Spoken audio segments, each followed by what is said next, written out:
looking at Gilbert Harman's defense of ethical relativism. And I guess it is relativism, but the real word here is convention. It's sure it's an ethical relativism, but the more interesting aspect of it, I think, is that it's an ethical conventionalism. Because what Harman is saying is that morality depends upon convention.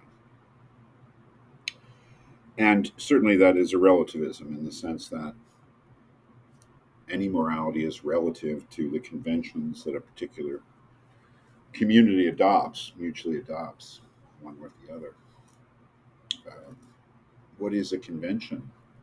Uh, in the first paragraph, he says there is a convention in Hume's sense, Hume being a very important 18th century philosopher, when each of a number of people adheres to certain principles, so that each of the others will also adhere to these principles. That's the key, right?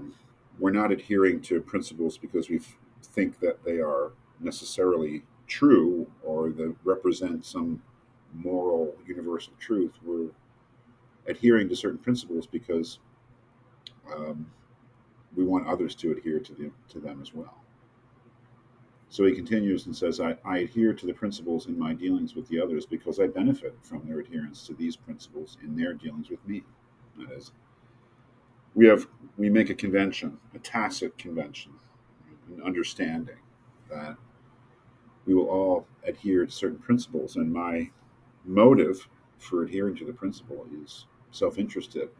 I adhere to the principle because I want others to adhere to the principle because it would be good for me. And then I continue adhering to the principle because I'm afraid if I don't, then the others will no longer do so either. And then he mentions some kind of convention between two farmers to help each other till each other's fields. This is the idea, and he gives us some reason for believing it.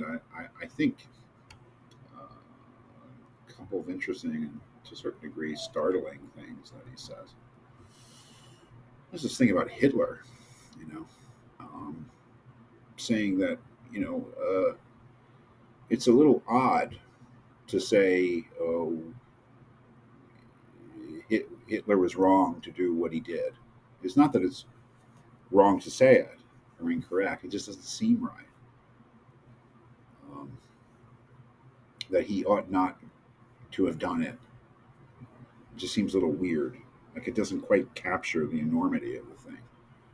Whereas if we focus on the act, that you know, committing a genocide was wrong, that doesn't seem so odd. And you know, whether he's right about that, it's his explanation for it that's really interesting, and that is that Hitler is so beyond the pale that he's someone who, in a certain way, has no reason not to do what he did because he doesn't accept our moral conventions. That is, Hitler is kind of like a Martian, which is another example he gives, an imaginary example. You know, he says that if Martians were to come down and they were to be hostile to us, like try to destroy us, of course we would fight back and we would consider what they did bad. But it would be a little weird to morally judge them.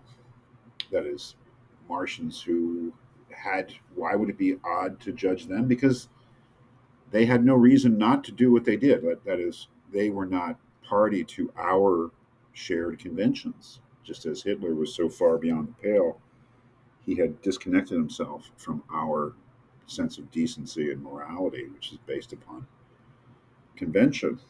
So there's every reason to stop Hitler. There's every reason to say that the things that Hitler did were terrible and morally reprehensible. But somehow judging him is a little odd because we recognize that he didn't accept our common conventions. So in a certain way, he had no reason not to do what he did. Just as a Martian would have no reason not to, let's say, harm us, if that's not part of their conventional morality. So very interesting, I think, from Gilbert Harman, because he's basically saying morality has its origin in mutual agreement between individuals, and say one and And then it becomes a matter of habit, as he says. The more we follow a rule, the more natural it seems. So at a certain point, we forget that it was conventional in its origin. Just seems right, just feels right because our habits have made us used to it. Very interesting theory.